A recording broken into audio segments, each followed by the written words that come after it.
If you've ever gone to the CRA website looking for an answer about GST HST and ended up more confused than when you started, you're not alone. I run a bookkeeping and consulting firm, and I have to read CRA articles all the time, and sometimes I have to read things twice. So that's exactly why I decided it was better to create a GST HST playlist so that all of your answers could be answered in one area.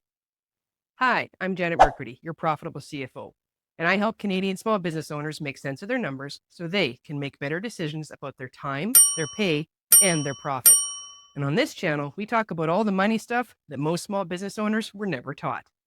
Now, you see, over the years, I've noticed that GST HST is one of those topics that causes a lot of stress for business owners.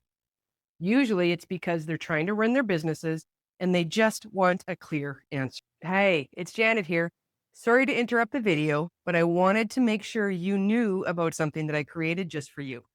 Because I know a lot of small business owners are working really hard and they're making sales, but they still feel like there's never quite enough money left over at the end of every month.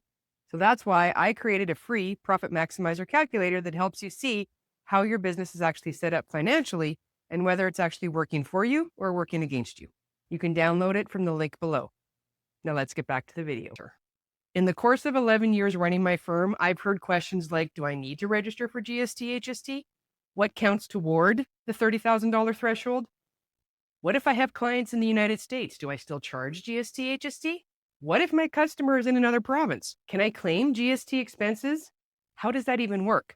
And every time someone starts looking for these answers on their own, they usually end up going down an internet rabbit hole, right? One CRA article leads to another article. Then you find a blog post, and then somebody in a social media group is confidently telling you something completely different. And before you know it, you've read 10 articles, heard 20 opinions, and you're more confused than ever. And you look at your watch and an hour's gone by.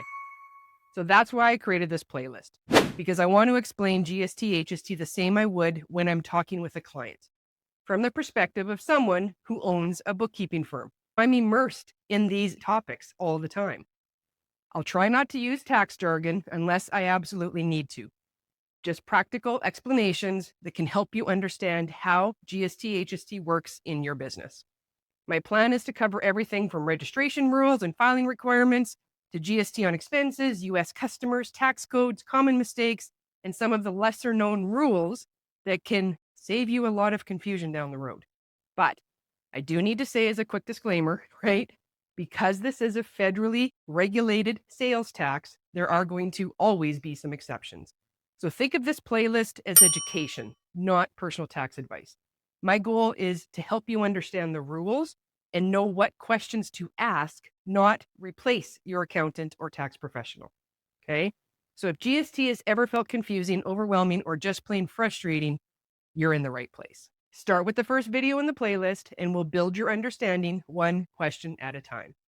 And honestly, if you have a question that I've not answered, please let me know in the comments and I'll work on a video to answer your question as well. Because the reality is that once you understand the basic rules, GST HST becomes a lot easier to navigate because you'll know which rules to apply to your business and which ones don't. So that's what I have for you in today's video. Again, my name is Janet Mercury.